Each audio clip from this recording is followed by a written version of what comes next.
బలేశ్వరం, అక్కడ నుంచి కర్ణాటక ఆల్మట్టి, నారాయణపూర్, జ్యూరాల, సంగమేశ్వరం, నెక్స్ట్ శ్రీశైలం. మనకు కనిపించేదంతా శ్రీశైలం స్టోరేజ్ వాటర్. ఇక్కడ గేట్లు ఓపెన్ చేస్తే Nagarjuna Sagar, Vijayawada Prakasam barrage, next bay of Bengal బంగాళాఖాతంలో కలుస్తుంది. బంగాళాఖాతంలో ఎక్కడ కలుస్తుందంటే కృష్ణా డిస్టిక్ హంసలదేవి అనే ప్లేస్ లో సాగర సంగమం జరుగుతుంది. కృష్ణా నది టోటల్ గా 1600 కిలోమీటర్ జర్నీ చేస్తుంది. ఇక్కడ ముఖ్యంగా చెప్పేది ఏంటంటే ఇటువైపుగా 16 కిలోమీటర్లు జర్నీ చేసినట్లయితే శ్రీ అక్కమహాదేవి కేవ్స్కి వెళ్ళవచ్చు. విన్నారా పేరు అక్కమహాదేవి? ఆమె కర్ణాటక ఆడపడుచు. 12వ శతాబ్దంలో ఈ మల్లికార్జున స్వామిని వివాహం చేసుకోవాలనే సంకల్పంతో కర్ణాటక నుంచి కాలినడకన వ్యవస్థగా నడుచుకుంటూ వచ్చి ఇక్కడ భ్రమరాంబ మల్లికార్జున స్వామిని దర్శనం చేసుకుని దాదాపు 1,00,000 సంవత్సరాల క్రితం ఏర్పడే కేవ్స్ లో కొన్ని సంవత్సరాల పాటు తపస్సు చేసింది. ఆమె తపస్సుకు ప్రతిరూపంగా భ్రమరాంబ మల్లికార్జున స్వామి దర్శనం ఇచ్చి శివలింగం ఒకటి వెలిపించారు గృహల లోపల.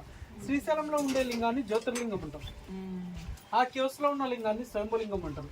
శ్రీశైలంలో ఉన్న జ్యోతిర్లింగానికి వేల రూపాయలు ఖర్చు పెట్టి మనం అభిషేకం చేస్తాం, లేదంటే గుళ్ళో పూజారులు అభిషేకం చేస్తారు.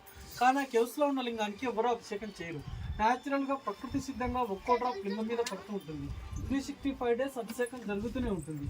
మీలో ఇంతకు ముందు కానీ ఈ రోజు కానీ శ్రీశైలం గర్భగుడిలో స్పర్శ దర్శనానికి వెళ్ళారు ఎవరన్నా? మీరు స్పర్శ దర్శనానికి వెళ్ళిన వాళ్ళకైతేనే గర్భగుడిలో విగ్రహాలు కనపడతాయి. గర్భగుడిలోకి ఎంటర్ అయినప్పుడు లెఫ్ట్ సైడ్ ఒక నల్లరాతి విగ్రహం ఉంది, ఆవిడే అక్క మహాదేవి. మళ్ళీ రిటర్న్ లో వచ్చేటప్పుడు 2 విగ్రహాలు ఉంటాయి, హేమారెడ్డి మల్లమ్మ, సిద్ధిరామప్ప. వీరు ముగ్గురు మనలాగా మానవ జన్మ ఎత్తిన వాళ్ళే. మనలాంటి మానవ జన్మ ఎత్తిన వాళ్ళ విగ్రహాలు తీసుకెళ్లి శ్రీశైలం గర్భగుడిలో సోమవారం ఎందుకు పెట్టారంటే ఆలోచించండి. వాళ్ళ భక్తి ఎటువంటిదో, వాళ్ళ చరిత్ర ఎటువంటిదో.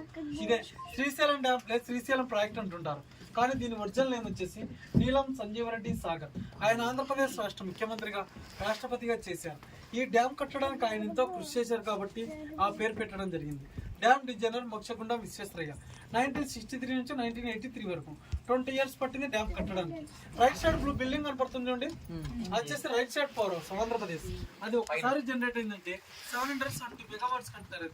ఇటు సైడ్ ఎల్లో బిల్డింగ్ వచ్చేసి left side power house Telangana. ఇది ఒక్కసారి జనరేట్ అయిందంటే 900 మెగావాట్స్ కట్టారు. ఫారెస్ట్ వచ్చి Nallamala forest. Present water level 800 feet. ఇక్కడ ఈ చెట్ల మొదలు దాకా వచ్చిందంటే 885 feet వస్తుంది. 215 TMC వాటర్ కెపాసిటీ. ఈ ప్లేస్ మట్టుకే పాతాళ గంగా అంటారు. కాశీ నుంచి గంగా నది అంతర్వాహినిగా భూగర్భ జలాల కింద ఇక్కడ ఉద్భవించింది. అందుకే ఈ ప్లేస్ అంతా పవిత్రత. మెయిన్ టెంపుల్ లో దర్శనానికి వెళ్ళేటప్పుడు పెద్ద నంది వచ్చేసారు కదా, ఆ నందిని వచ్చేసి శనగల బసవన్న అంటారు. అలాంటి నంది ఎగ్జాక్ట్ ఈ బోట్ కింద ఈ సరౌండింగ్స్ లో ఒకటి ఉంది. ఈ నందిని ఉబ్బిలి బసవన్న అంటారు. డ్యామ్ కట్టక ముందు దర్శనానికి వచ్చిన వాళ్ళు ఈ నందిని దర్శనం చేసుకునే వెళ్ళి అక్కడ దర్శనం చేసుకునే వాళ్ళు.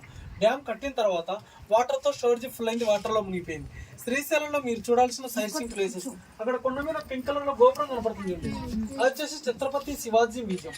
16వ శతాబ్దంలో ఛత్రపతి శివాజీ గారు ఇక్కడికి వచ్చి కొంతకాలం అమ్మవారి శక్తి కోసం తపస్సు చేశారు. ఆయన గుర్తుగా మ్యూజియం ఏర్పాటు చేశారు. మళ్ళీ దాని బ్యాక్ సైడ్ కిలోమీటర్ల అంటే హేమారెడ్డి మల్లమ్మ టెంపుల్ ఉంది.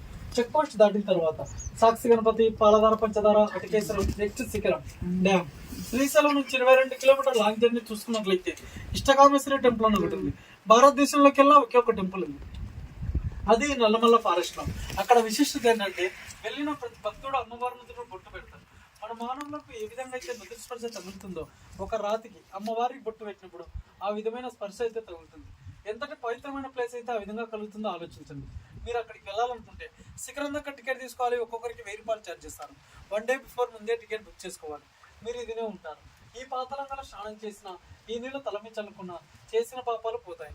ఇది ఎవరు కల్పించి చెప్పినది కాదు, గ్రంథాలలో రాయబడింది. త్రేతాయుగంలో శ్రీరాముడే ఇక్కడికి వచ్చి ఈ పాతాళంగా స్నానం చేసి భ్రమరాంబ మల్లికార్జున స్వామిని దర్శనం చేసుకుని పాపమోక్షం పొందారు. ఒకేసారి ఇవిసారి ఇక్కడ విశేషాలు. నేను గైడ్ని అయితే కాదు, బోట్ ఆపరేటర్ని. ఏదో తక్కువ జీతాల వల్ల ఇలా తెలిసి విషయాలు ఎక్స్ప్లెయిన్ చేస్తున్నాం. మా గైడెన్స్ మీకు నచ్చి మనస్ఫూర్తి ట్రిప్ ఎంసే తీసుకుంటాం. Thank you.